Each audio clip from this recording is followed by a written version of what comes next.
गोद में लेकर के आंचल में छिपाकर स्तनपान कराने लगती है, दूध पिलाने लगती है। वैसे ही साधक जब उस आराध्य के लिए रोता है, उसके लिए बहुत गिड़गिड़ाता है, उसको पाने के लिए बहुत डूबता है, बहुत ज्यादा प्रार्थना करता है, बहुत ज्यादा अर्चन करता, हवन करता,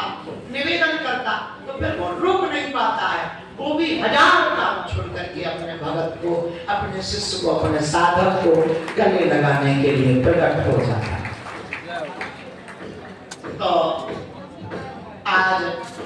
आप लोगों को बस यही बात करनी ही चाहिए जो नहीं कर रहे, और दृढ़ता के साथ रुक करके लग जाओ, और उसी साधना के बल पर ही आप समझो अपना भी भला और आपके आसपास जो भी संपर्क में आएगा उसका भी भला होना, उसका भी भला होना ही होना है, उसे कोई रोक नहीं सकता है। बहुत प्रेम पूर्वक आप अपनी साधना को और बढ़ाएं और उस पर भरोसा रखें, बस भरोसा रखें। ये मत सोचो आप कि 2 साल हो गए, 1 साल हो गए, हमें तो कुछ दिखाई नहीं पड़ रहा है, हमें तो कुछ समझ ही नहीं आ रहा है, हम मंत्र ठीक कर रहे हैं कि नहीं कर रहे हैं, हम पूजा ठीक कर रहे हैं कि नहीं कर रहे हैं, पहले वाचा बोलनी है कि पहले मंत्र बोलना है, बाद में भी वाचा बोलनी है कि नहीं बोलनी है।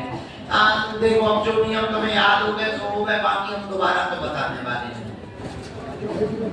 और बता भी दें तो वाचा पहले बोलनी है, फिर मंत्र करना है, फिर वाचा बोलनी है। और हवन तो सबको पता ही है, हवन देना है, होली की पूजा देनी है, मालपुआ का प्रसाद देना है, 5 प्रकार की मिठाई देनी है, चित्र लगाना है, खड़ाऊ, और ये सब आपको लिखवाया ही है, वो सब आपको याद ही होगा। नहीं याद होगा तो YouTube पर वो पूरा एक सेशन 1 घंटे का है, लगभग 1 घंटे का है, उसमें हमने एक चीज करके उसमें वाचा और मंत्र छोड़ के हमने पूरा बता रखा है, तो वो आप डाउनलोड करके बार-बार सुन के करना। 4-5 साल जब बीतेंगे तब आपको पूजा याद होगी। हमको तो 7 साल बल्कि ये बड़ी कृपा थी कि हमारे गुरुजी थे करवा देते थे, दादाजी उस वक्त थे, तो 4-5 साल में तुम्हें पूजा याद होगी। और इसके बाद में आप बिना पढ़े ही, कुछ लोगों ने कापियों में लिख रखे, बगल में कापी रख देते हैं, इधर पूजा करते जाते हैं, कापी देखते जाते हैं, फिर पढ़ते हैं 3 बजे लगाना है, फिर पढ़ते हैं फिर पढ़ते हैं फल चढ़ाना है, फिर पढ़ते हैं हवन करना है, उसमें से फिर फल पढ़ना पड़ जाता है, तब तक पढ़ना गीला हो जाता है, पीछे चक्कर। अब वो देखते रहते हैं सब बहुत अच्छे से, उसकी भी टेंशन नहीं लेनी, कभी दिया आगे पीछे भी हो जाए तो देना तो उन्हीं को है, एक ही जगह जाना है, पूरा दीपक आगे पीछे भी हो जाए तो ये अब फिर वही दिमाग में रखे रहते हैं, अब सही से हुई पूजा कि नहीं हुई, अब स्वीकार हुई कि नहीं हुई, ऐसा कुछ है नहीं।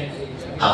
थोड़ा मोड़ा बिगड़ भी जाए कुछ खास पर पढ़ना नहीं है, क्योंकि जहाँ प्रेम हो जाता है वहाँ थोड़ी धक्का मुक्की चलती है, जहाँ प्रेम नहीं होता है वहाँ तो टच भी हो जाए तो जय और जहाँ जुड़ जाए प्रेम हो जाए तो अपना तो लग जाए और बता तो बड़ा धक्का मुक्की चल जाए। ऐसे अगर तुम्हारा सन्यासी बाबा से अगर प्रेम हो गया तो थोड़ी थोड़ी धक्का मुक्की चलेगी। हाँ नहीं हुआ है तो फिर वो किताब रोज पढ़ना, पूजा के समय तो किताब रखनी चाहिए, हम भी रखते हैं, किताब तो रखनी चाहिए ताकि कोई चोरी ऐसा ना हो, सामान ले जाए पर भूल जाए, तो पुस्तक तो रखनी ही चाहिए। तो नियम में बहुत ज्यादा टेंशन ना लो, जो डला है उसको समझो, पढ़ो, जब कि वाचा पहले फिर मंत्र जाओ फिर वाचा पढ़ाऊं क्या ऐसे। और हाँ तुम लोग क्या कह रहे थे बीच में 9,84,000 तो मैं कंफ्यूजन थी, तो 9,84,000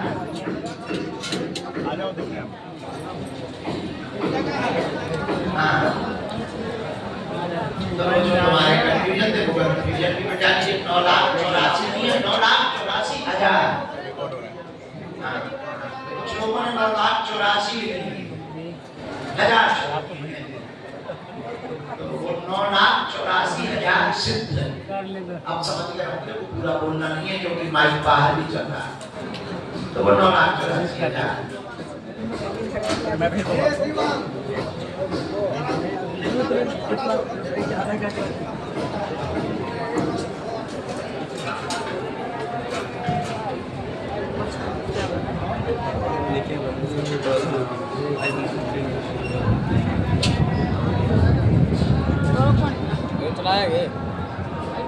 नहीं चल रहा आ रहा वहाँ मुझ दे रहा हूँ अपने यहीं आपको मत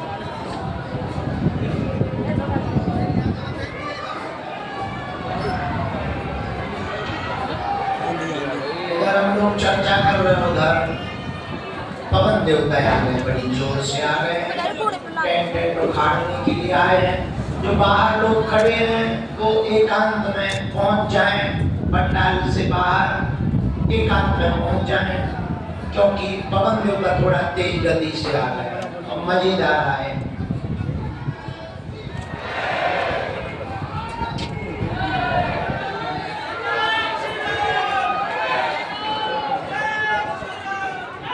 बहुत ज्यादा तेज पवन देवता है तो पंडाल के नीचे ना रहे, बाकी चाहे जहां रहे